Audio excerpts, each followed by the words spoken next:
on a bunch of stun initiation to win the fights for them. They need to actually start waiting out their lanes and focusing on that a little bit more so. So we'll see the drafting shift and the metagame evolve in this best of 3 here, and hopefully we can see a push to a game 3, but if DK Scuderi can take it 2-0, that'll be fine as well. It is pretty early for me, 3 a.m., so forgiving hopefully some of the technical issues for game 1. Let's hop into game 2, and I'd like to warmly welcome in my co-caster. While I'm Blaze, I am joined by somebody across the world. It is going to be Hades Dota. How's it going, man? It's all good. Thanks, Blaze. And alright, my name is Hades, guys, from Singapore. So it's actually around 3 p.m. It's like 4 p.m. here for me. And I hope that FTD, they'll draft slightly better this game. Because back in game 1, the thing about FTD was they were doing this 5-man movement around the whole map, trying to get towers. But even then, as 5-man, they were just being delayed in getting these important T1 towers. It took like 2 minutes to take a tower, and they were just being held by a support and an offlaner. So I think they need to be more decisive besides the draft, and in terms of execution, they just need to decide, are we going to take the tower or not? Otherwise, do something else. Don't just waste time. So here we go, DK, first pick, Night Stalker. I really like this pick. It's something which I feel teams have been starting to learn how to use a bit more effectively, especially since this hero is very good for controlling the map once you get a quick gem. Yeah, obviously he brings a lot in terms of vision control and just overall aggression. Either in the offlane or as a support, he's going to be kind of setting the tone for the game, setting tempo in particular. The problem with that is, though, is that first picking Night Stalker is actually going to be giving FTD Club a Tusk and a Doom. So while Night Stalker brings a lot of value, and I love him as a hero to put in even in Phase 1, it is going to be at a cost. Tusk and Doom are pretty easy heroes to execute with in terms of their mid-game, using their ultimates in particular. Obviously the Tusk, though, is going to be in kind of an awkward role here. If the Doom is taking the offlane, that is going to be Tusk as a support, and not every player is up to the challenge of that one. It's a great hero overall, but I would say that I could count on 2 hands at least the amount of players that I'm really confident running the support Tusk in an aggressive stance. Team DK's turn to Thing is, I think the support Tusk is not that bad. It allows some gank roam potential. I feel that Doom, yeah, this is a bit too early in the draft. He can play in the safe lane. It's nothing unheard of. And the good thing about it is that, you know, being so tanky in a solo lane, regardless, when you put him in safe lane, he's going to be fine by himself, which means that Tusk, he's going to have more freedom to rotate to the top lane, the middle lanes. And, I mean, yeah, we just have to see. But I like this DK Ancient Apparition pick, because so far teams have been very reliant on, like, the Dazzle, the fallback healing hero, or the Winter Wyvern, which has yet to be banned out, which is quite surprising, seeing as the Winter Wyvern is usually a priority pick of ban.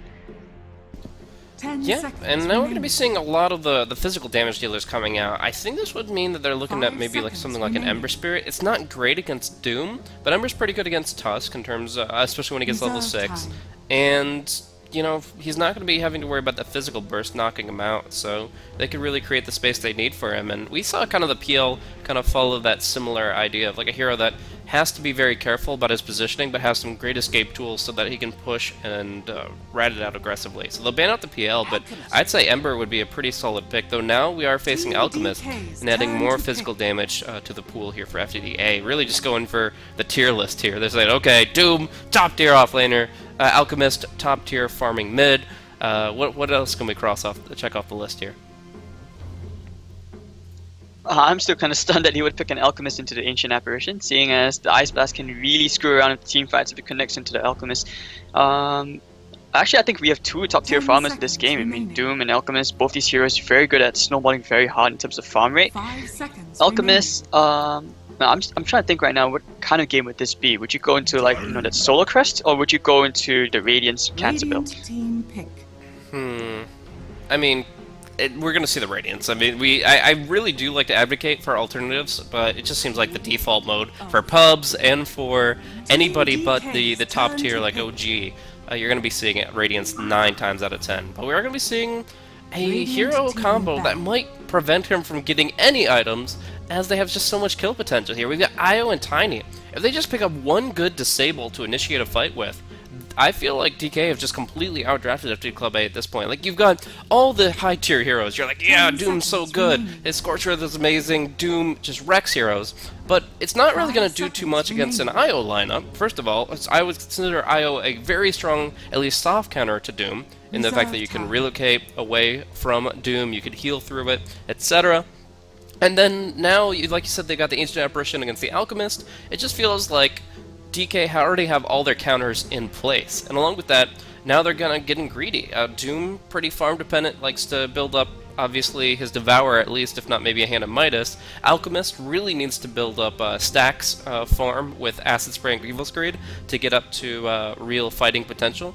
And then even Quap needs something in terms of momentum. So I feel like if they lose out the lanes, and they don't have a lane winner right now in terms of any of their picks, if they start losing out on lanes, they are going to be losing out heavily across the board with 3 underfarmed cores. Team DK's turn to Yeah, I mean, at the same time, Tiny IO is somewhat a very good counter to the Alchemist pick, because if Alchemist is going mid, it's unlikely that he's going to get much done, seeing as Tiny has the burst damage to actually take him out. So this is why FTD, you pick up the Queen of Pain, it's to compensate for the farming time going to be used on the Alchemist, and Queen of Pain, it's already, she's already just a win. She's like a lane winner in general. So I think this is where they put the Queen of Pain mid instead and put the Alchemist into the safe lane. Radiant team. Yeah, I mean, I guess you can make that work. It's definitely not going to be as punishing in the mid lane. I mean, at the same time, you're Radiant Alchemist, you're gonna have access to the 3 camps in the jungle. So you get a couple of stacks in. I mean, even if you don't get the easy camp, you still get the medium and hard camps. That's going to be very, very effective. When I like this Witch Doctor pick. I always fancy a Witch Doctor being used between the Tiny and the IO. So at least when they relocate in, it really screws around with the momentum. Yeah. I feel like you can definitely mess up their fights, but one good disable is still going to be plenty. I feel like if you get somebody who can just set the fight up, Clockwork, Beastmaster, if they're running the support Night Stalker, well actually no, they're running the support Wisp, but it's gotta be offlane Night Stalker, and we're probably looking at 5 seconds a Stunner safe laner, and obviously the Wraith King just got taken out, so I mean Sven's not bad, but also not ideal. What good disables can you get out of the safe lane position, or you just go and pick up a mid and put Tiny IO safe? I would go with the Lion this game. Because if Alchemist does go for that Radiance, like you mentioned, 9 out of 10 is usually the Radiance build, the Lion is a good counter to the Manta style, just because of the Hex and the Mana Drain. You take out the illusions instantaneously, which is really good. Yeah. But if IO and AA are the supports already, then you're looking for a core. You're looking for something more carry-oriented. I don't know. It's a little more difficult if we look at it that way. I mean, you don't necessarily have to be restricted to it. You can always try something a bit fancy. I mean, your Night Stalker could actually play in the carry position role. I mean, with the farm priority, DK can actually look to take objectives very easily and team fights as well. I mean, just having the IO for the sustain is pretty good. But alright, you go for the Clinks. That's actually really good against the Alchemist as well.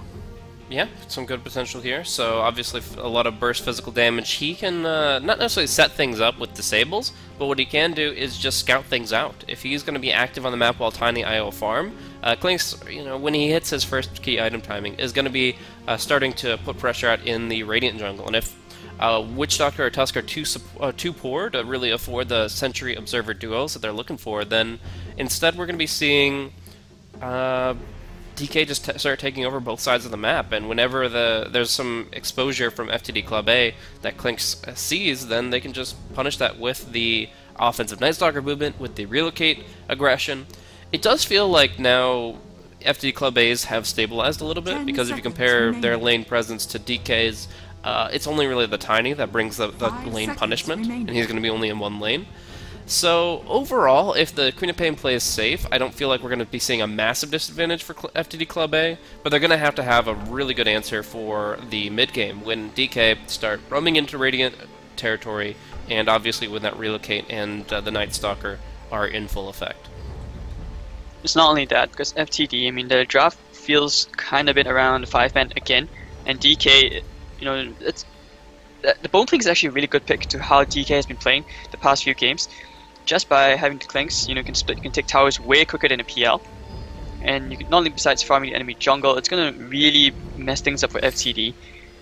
And like I said, they have to be decisive this game, otherwise they're just gonna waste time, and the towers are just gonna disappear off the map. Tiny has good potential with taking towers as well in the toss. Mm-hmm. And I think their Night Stalker really complements the playstyle and the draft of how it usually works with DK right now. Sure. And obviously it's going to be more and more difficult for Alchemist to really rely on stacks. I mean, he's going to be looking to build himself up. Grievel's Greed requires that you start stacking and building yourself up, killing a lot of creeps at once. And I just feel like it's going to be difficult for him if we just see the control coming in from Clinks from IO Tiny. I feel like DK Skater have all the answers, but we're going to see a little bit of a change up here. XTT is going to be actually TPing down bottom and looking for a very interesting observer ward. Like, he's obviously scouting for the enemy's ward placement, but you might as well take advantage of this timing and get something, a different ward out that they wouldn't normally expect, and they're going to go for the turtle ward. So they're going to have a reserved position early on. I'll look for maybe some rune control. And I think this first bounty rune could actually be extremely consequential as well. Of course, you got to note the Grievel's Greed for the Alchemist, as well as the Bottle Rush build for the IO. Both of them really depend on getting a bounty rune early. And at level 1, I think DK can't really contest this unless they go for 5 man to 1 rune. That's the only way they're going to secure the rune for the IO. Because currently, I mean, FTD, they have the better level 1, just by having, you know, the Witch Doctor out there, and if you have the Scorched Earth, but I think XTT probably doesn't want to do that. Yeah, it looks like they're still looking to contest it. This could be very difficult indeed here. Night Stalker can kind of lead the front lines, but with only the Chilling Touch, the Searing Arrows, they're going to have their work cut out for them. Really need to focus down a target. They're scary in FTDA, though. We need some good ice shards. We need to see somebody isolated if they ever tiptoe to the high ground. But no, they're just going to snowball in, try to snatch the bounty rune. It is going to be, oh, nice little cask, but the Night Stalker and the Queen of Pain are the ones that claim the bounty rune. So, wow, it's not going to be the Night Stalker at all. Or, sorry, it's not going to be the Wisp at all. He's going to just get a chunk of that first blood gold, and that'll put him to the bottle anyways. So, they deny the Alchemist the rune. They get themselves first blood, and overall, FTDA accomplished nothing. Now, in their early stage, Witch Doctor going to be trying to roam in and get involved here, 2v2, but as soon as Tiny hits level 2, you're going to be facing some real difficulty.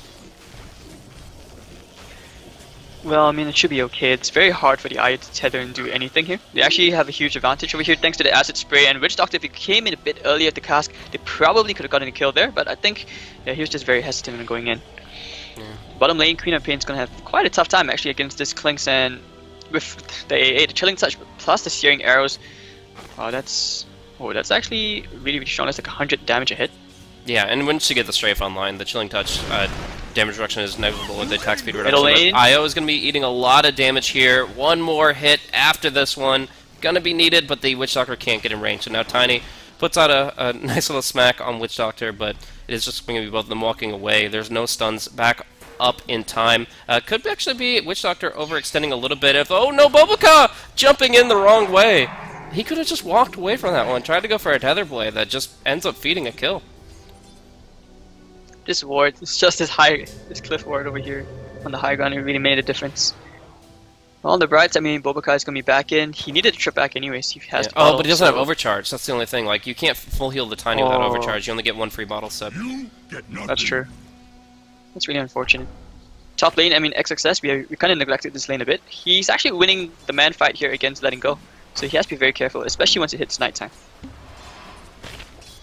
Yeah, and along with that means your Doom isn't in the offlane. He's just jungling. He's just pulling camps. He's playing a pseudo-support role, and yeah, he's just not really getting the full value here. He even goes for Alpha Wolf really early on, which is actually not something you want. Alpha Wolf is a much more mid to late game type creep. You want something like the Mud Golem, the Wild Wing Ripper.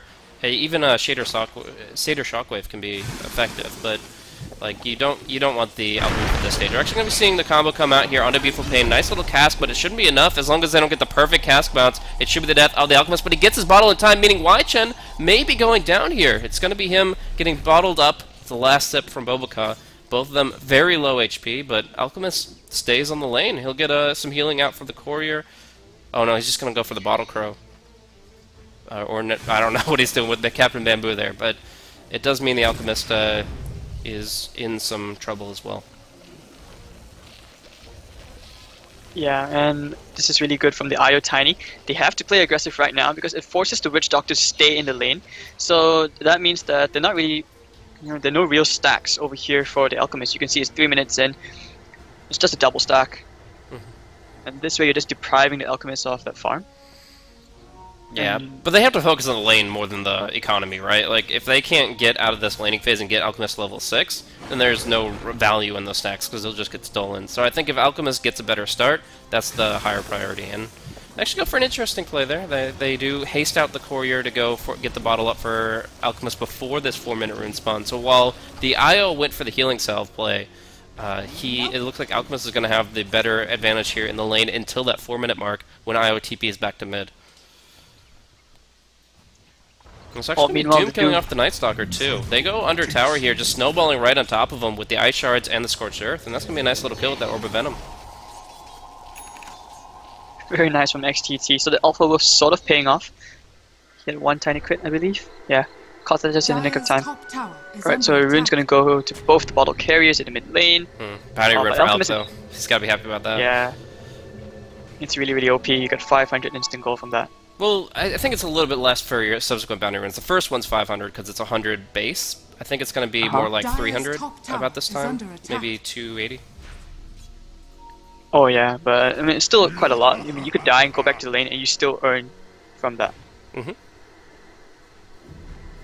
How's Queen of Pain doing? Level 4. Night Stalker roaming in here. There's going to be a concoction involved here, but it's not going to be enough to get him out. If they just get one more hit in, nice movement there, just rotating the Night Stalker out of the ward vision just in time, and it's going to be a really deep snowball here. Toss him up, void him down, and that's going to be a second kill for DK Scuderia. XXS really wants some more. The void coming up in 2 seconds. Is he really diving this? He's got the tankiness he needs, and yeah, they'll just go 3v1 onto the Witch Doctor. Cast or not, they will get this kill, and Night Stalker will tank through it. So really, really great surge of momentum for Scuderia here, as XXS just does what Night Stalker does once the sun goes down. That was really good. I mean, the shards, that was really unfortunate actually, but the overcharge making a huge difference for Chen. Otherwise, he would have died there. That extra bit of movement speed saved him. And I think XXS probably wants to get a kill here on the Queen of Pain. He has silent, so they need to time this perfectly. Yep, they're gonna go. Yeah, most of it. One hit, yeah, that's all you need. Really, really good gank, actually. Like, that's a hard one to execute on, but they got exactly what they needed. It's rare to see Night Stalkers, I mean, accomplish much as XXS has, you know, by the first night time. And he still has actually a good 2 minutes before day. So I think, yeah, they're just going to keep pressuring the Queen of Pain, who hasn't had a good lane at all. Very far behind in CS, actually in the bottom half. Yeah, it's kind of since that day shift from the 4-minute nighttime to the 6-minute nighttime, that's when we saw Night Stalker really start emphasizing that second night in terms of ganking presence, and his first night kind of went by the wayside. Nobody really cared about that as much. Maybe you get one gank off, but not 2 or 3. But in this case, no, he's been very involved, and I love the way they rotated the lanes. The Ancient Apparition solos bottom, the Clink solos top, and so far it's worked out for them. You'd expect maybe Wrong to go down once to that, but they've so far been so fearsome with this Night Stalker that it's not going to happen. That was close. And, yeah, he's definitely learned his lesson. He's staying closer and closer to the trees on the right now, because if he was any closer to the center of the lane, he would have died there. He would have been silenced and just dead. So Boboka gets an Invis rune. This is actually going to be really good. And he stacks with a tiny... Actually, no stacks on him at all. He's not relying on that. His net worth... He's still behind the Alchemist, but then again, you know, just an Alchemist doing his usual stuff. He's got a nice stack, and he's gone for treads actually. So this could be that Medallion Solar Crest. I mean, usually if you go for the Radiant, you want to get the BOTs. You just get the brown boots, that's it.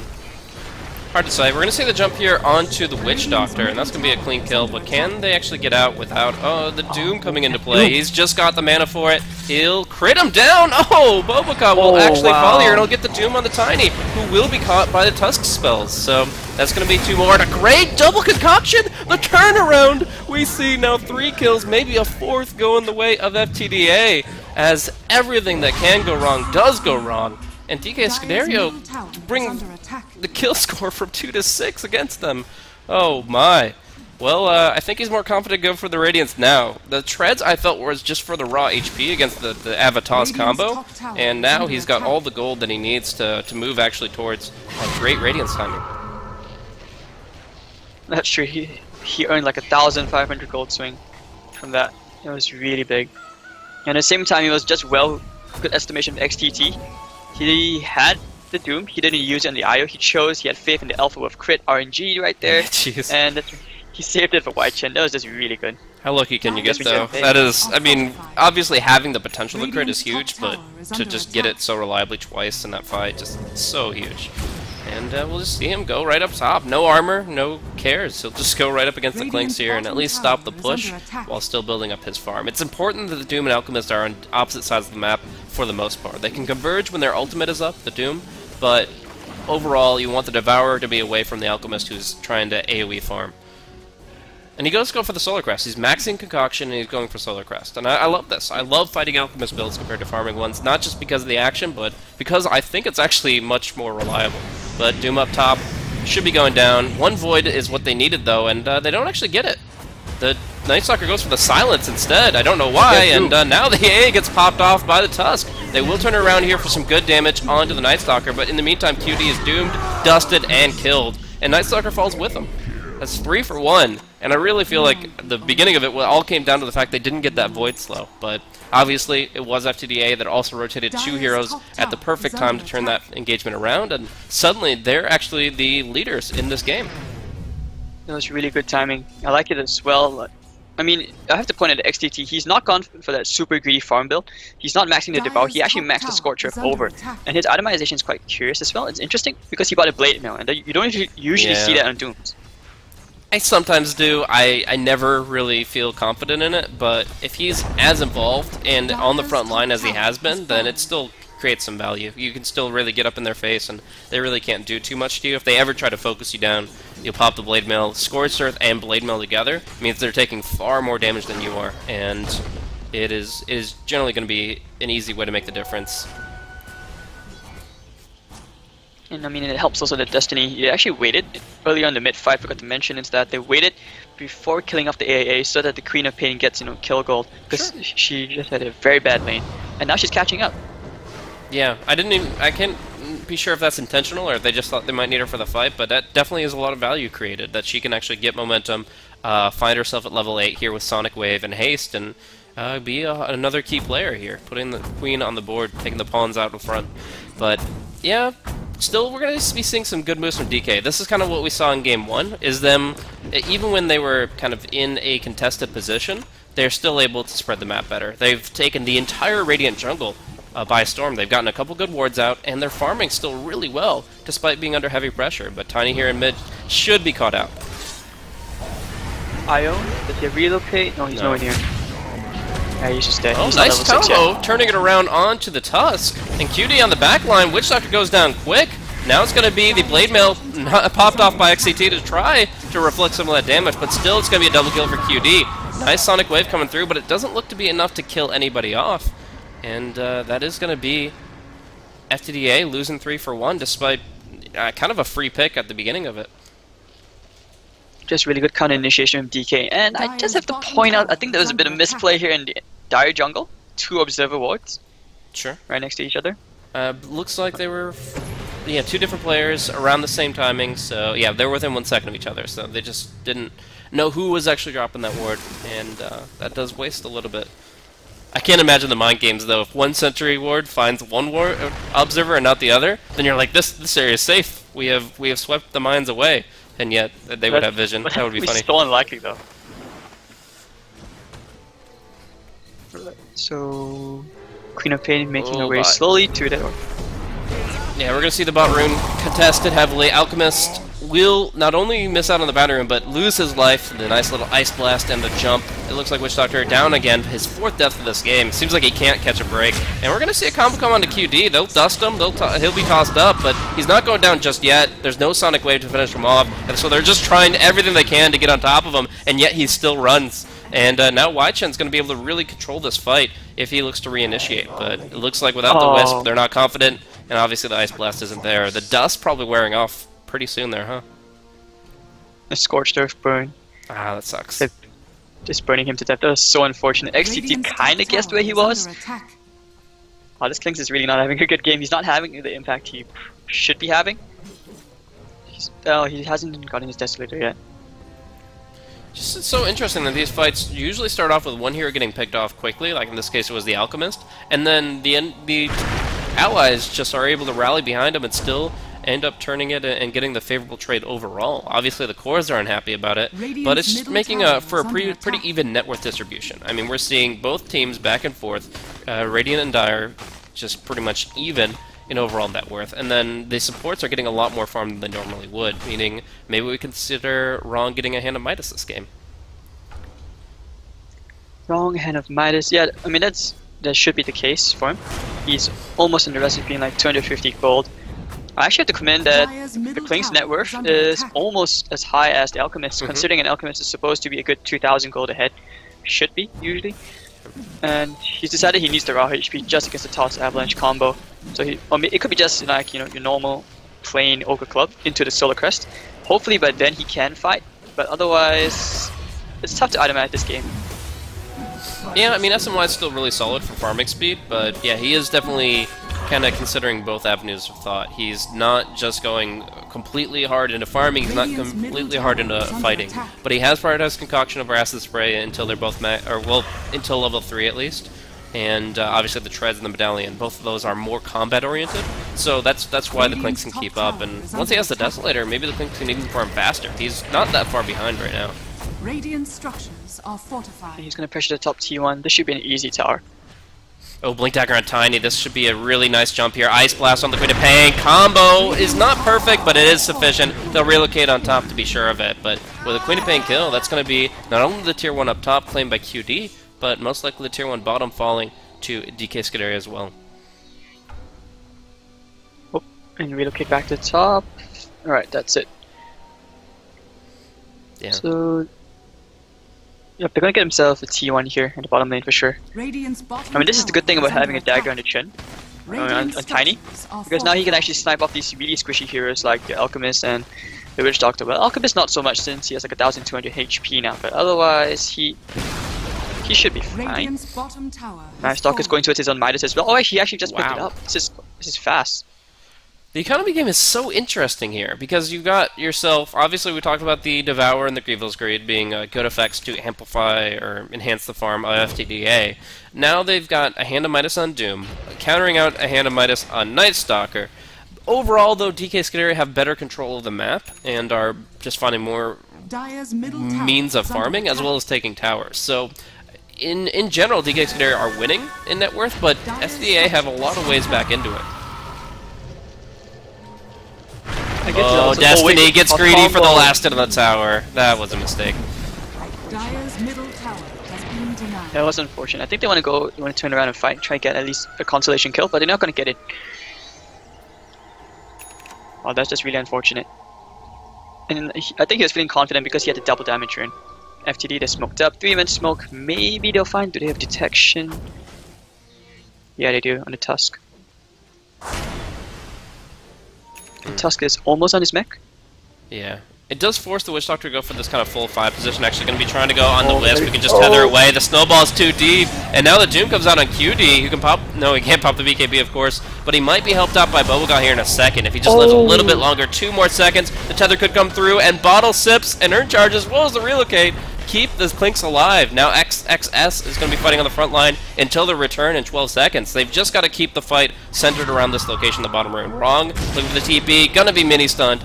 And he will be falling. Can they pursue for one more, though? They get the silence here on Queen of Pain.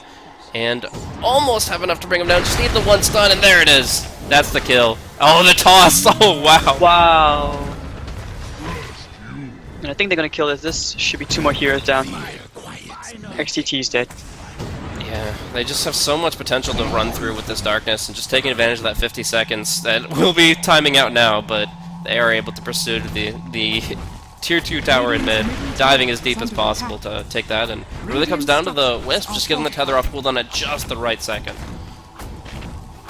That fight actually looked to be a disaster for DK, purely because of the initiation, but the Night Stalker actually had very good play. It wasn't that big, but he got the silence off on the Alchemist just before he got the full duration of the stun. Ooh. So that's why there was no concoction coming out. Really perfect timing. And of course, yeah, like you mentioned, the relocate. That was just really good counter initiation by DK. Oh, Rome just picked up his Midas. Yeah, that's going to be really nice. I mean, they're going to just be playing a kind of a passive game during the daytime. They have no reason to go and do anything but just have one person farming. Clinks can go ahead and farm wherever he wants, but everybody else should just be in a reserve position. Taking advantage of the Midases, waiting out the daytime, as they are without darkness for another minute as well. So about 1910 they can get aggressive again, but for this full minute they're just focusing on themselves, building up their Aghanim Scepters, and just overall progressing to that next level. In the meantime, though, that's FTDA's signal to try to go for something big. Is it going to be the Roshan, though? This doesn't really seem to be the best play, but the one that you don't expect is often... Oh, no, the Ice Blast ruins it. The Slam and the Ice Blast drops them down so quickly, and Tiny might just go for the Avatos here onto the Witch Doctor. Only catches the Tusk, but that's still going to be a free kill. Now, won't require relocate out as they are fleeing as fast as they can. And relocate forward is actually going to be on to a Beautiful Pain, who is now in some real trouble. Pops the BKB TP. It's going to be a toss-up onto XXS to cancel it. Now, not only will Witch Doctor be going down, but Beautiful Pain going to be running for his life. That was probably like the worst possible timing to have an Ice Blast just come into the pit if you were FTD. Yeah, but I mean, it just comes down to good map sense along with one good Observer Ward. This one Observer Ward gives them the knowledge that there's nobody moving into the western jungle, there's nobody farming it, and if they're off all the lanes and they're not moving into their jungle, they gotta at least suspect Rosh, and Wrong just times the perfect, accidentally times the perfect Ice Blast. In a hit 5, man, that was good. And Alchemist, I think if his Avalanche had gone a bit more to the left, he would have connected into 4 heroes at least. But nonetheless, they get a huge win, and he's halfway to his Ags, into 9,500 more gold, and I think the Tiny is soon going to be snowballing out of control. He's 6, 2, and 9. Yeah, I'm not sure the best way to bring it back for FTDA. Obviously, they've kind of gotten a nice balance of fighting and farming. The mechanism will be great for Tusk, but this Alchemist BKB, they've got to do something good with it. They've got to find some forward momentum. The BKB duration is actually going to be really important as the game progresses because of Crag Exterior. Just the fact is that if the Alchemist wants to kill Tiny, as he most likely will, he needs to have that immunity. Even like going in Silver Edge is not always reliable. So he's probably going to be looking to assassinate the Wisp more often than not, but right now... Silent stop. Oh, but the snowball saves it, but the Sonic Wave connects into 4 heroes. XTT taking a lot of damage, but looks like the relocate gonna expire. He's still alive. He's just not gonna die. And so Iron Night Stalker get a kill each. Letting go. Looks like he's gonna be stuck here. Oh, here comes the casket. Casket Ocean. We get tossed onto the Witch Doctor. He will get just pummeled down. And XXS, Beautiful Pain wants a constellation kill. Pops the BKB. XXS trying to run. He's actually gonna get away. And Beautiful Pain caught in between a lot of heroes. He's gonna get tossed back to Cutie. Not ideal. He's run out of mana. He's gonna be kited around, but this Chemical Rage doing so much, and he will finally get brought down. It's gonna be a team wipe, a 5-for-1 trade. Excellent. Just excellent. Actually, that was a 5-for-0 because the Wisp actually got denied by Clinks. He had a Shadow Strike on him, ticking down, and this just goes ahead. Clinks pops him one, and suddenly FTDA get absolutely nothing out of those kills. Just losing on gold, no experience. Just a brutal fight for them. I mean, this is the timing where DK are just getting stronger and stronger. The Aghanims is up for the Tiny. It's going to be up soon for the Night Stalker, though he did segue into that Vladimir's offering. Cool. That was just huge. Perfect time from DK. So now it looks like they've pretty much cemented their lead advantage. It's gone to past a 10,000 gold lead for them now. EXP past 12,000 as well. It's actually interesting how early the Clinks went for the BKB over the Deso. It obviously helped a lot, but you almost never see a build like that. It's pretty much for the stun, I suppose, especially against the Alchemists. When you go for this, this medallion build, you're so dependent on the stun for most of the damage. So the BKB is a really good option. But anyways, I mean, he's already got his Desolator and his BKB. And I think they want to fight again. Oh, that's big. Beautiful jump there. The Doom's going to come out, but it's not even going to matter. Bubblecot can just heal through all that with Bottle and Urn, and they're just going to keep doing their thing. But yeah, just getting... Oh, I didn't catch the Witch Doctor getting clinksed on here, just right at the foot of his steps. Really just... I mean, at this point, they're just completely out-farmed. The net worth has just gone nuclear with 13,000 favoring DK Scuderia, the experience of 15k. And the biggest thing I have to say is, for the 5th time, this is Tustilda mech. He never found time to farm for himself, only 41 last hits as an offlaner, and no mechanism for any of these fights. If they had just not gone into the Dire Jungle when they did up top, they might have had a mechanism for the relevant part of this game, but right now they've just lost their entire mid lane, and they've got nothing in exchange. And I have to point out as well, because Destiny had a very poor lane, he's still nowhere close to an Orchid for at least another good 5 minutes to 8. And I think they want to find him in It the looks top like he'll lane. get pegged too. He won't see the Night Stalker until it's too late. Their silence comes out, the relocate, and the kill. That night vision, even without darkness, is going to be enough for XXX to kill him off, and suddenly Aghanim Scepter for him. And Gem from the Wisp crazy to complement it. Dire's top tower is under You can see here in the attack. KDA, I mean, Night Stalker 7, 3, and 13. He's been involved in a lot of kills.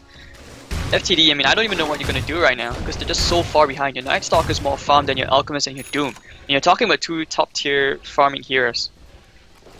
Yeah, that is true. And along with that, like, now that there's a Night Stalker Aghanim Scepter, as long as Night Stalker is the one to scout things out and move on the front line, it means that there's really no key tool for FTD aid to engage. The only thing you can really get is a surprise blink initiation, and that's just not going to be an okay, goodbye Alchemist. Pops BKB, might be able to get the TP. He's trying to avoid any toss play, but I don't know. He's just taking too much physical damage. TP will come through, but that toss is going to be canceling it just in time. They do get the Doom on the target they want now. Boboka is going to be taking low. Should be denied, I believe, but we'll see if he even drops low enough, as the overcharge is mitigating some of that. Now we see the Clinks going on the Tusk. Tusk's going to be dropping very low, but not without a fight. He's actually going to toss to his enemy, or his ally, and they're both going to be going down. So Boboka lives throughout all that, and that's going to be it. GG is called. It's going to be a 2-0 for DK Scuderia, moving further into the lower bracket. That was just really, really good play. DK, I mean, it seemed like FTD had a moment of hope there when they were coming back. They're getting the kills. But DK, with the Night Stalker doing so much, he had a very good gank in the first night time. I believe he got an assist and 2 kills in the first 6 minutes. And I mean, afterwards, it just snowballed out of control. If you're tiny, you can see it here, 11, 2, and 14. And your Clinks as well, he found many of openings. And it's just that, DK just didn't, FTD, they just didn't have the reliable stunts to lock down on the Clinks especially. So otherwise, I would say well played to DK. They just outdrafted FTD again. Yep, really solid play coming in from DKS, not only the draft, but overall their execution. Boboka, not the star player this time around. I would have to say XXS on the Night Stalker got involved there, but he got a really good safe lane 1v1 matchup, so no surprises as far as he's able to build momentum, but to that extent, props to him. Really, really solid. So, yeah, that's going to be DK being victorious, and it's going to be bringing us to our next match here in the Starlighter I-League Chinese Division playoffs here for the 13th season. So we're going to be looking at the next match. As mentioned, that's going to be FTD versus CDEC Young. CDEC Young have been looking really strong, but FTD would probably be, in my mind, the strongest squad of the 3. There's A, B, and C for squads for FTD, and B is definitely the one that I like to watch the most. So seeing them going up against CDEC Young, who obviously scurvy against CDEC and have been showing some really good potential recently,